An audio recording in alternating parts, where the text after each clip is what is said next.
बात करेंगे लाहौर हाईकोर्ट में शहरी नुमान कैसर को सीसीडी की जानिब से हिरासत में लेने के खिलाफ दरखास्त पर समाअत। जस्टिस तनवीर शेख के हुक्म पर सरबराह सीसीडी सुहेल जफर जट्ठा अदालत में पेश हुए हैं। शहरी नुमान कैसर कहाँ है?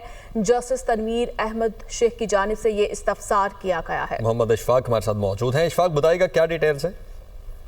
जी बिल्कुल, लाहौर हाईकोर्ट के जस्टिस तनवीर अहमद शेख ने शहरी नुमान कैसर की बाजियाबी से मुतल्लिक दायर दरख्वास्त पर समाअत की तो अदालती हुक्म पर सीसीडी के सरबराह सुहेल जफर जट्ठा अदालत में पेश हुए तो अदालत ने इस्तफसार किया कि शहरी नुमान कैसर किधर है, जिस पर सीसीडी के वकील ने बताया कि मुलजिम को डकैती के मुकदमे में शनाख्त परेड में जेल में रखा गया है और मुलजिम की आज शनाख्त परेड होनी है।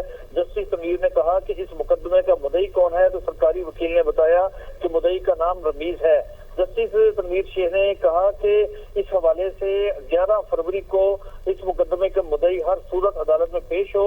दौरान समाअत नुमान कैसर के वकील मोहम्मद रमजान ने बताया कि खदशा है कि नुमान कैसर को पुलिस मुकाबले में मार दिया जाएगा, जिस पर जस्टिस तनवीर अहमद शेख ने कहा कि मैं देखना चाहता हूं कि सीसीडी वाले इस केस में क्या करते हैं और इसी वजह से मैं इस केस को पेंडिंग रख रहा हूं और अगली समाअत पर इस पर देखेंगे।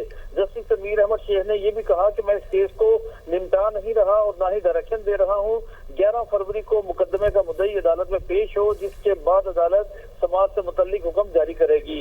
इस मौके पर मुलजिम के वकील मोहम्मद रमजान ने कहा कि नुमान कैसर कत्ल के मुकदमे में ट्रायल कोर्ट में पेश हो रहा है, फर्द जुर्म आयद हो चुकी है, अदालत के सामने सरेंडर कर दिया है, लेकिन इसके बावजूद सीसीडी वाले मुलजिम को नुमान कैसर को बार बार उठा रहे हैं, जिस पर जस्टिस तनवीर अहमद ने कहा कि 11 फरवरी को देखेंगे और मुकदमे का मुद्दई मोहम्मद रमीज हर सूरत अदालत में पेश हो। ठीक है, बहुत शुक्रिया आपका इशफाक।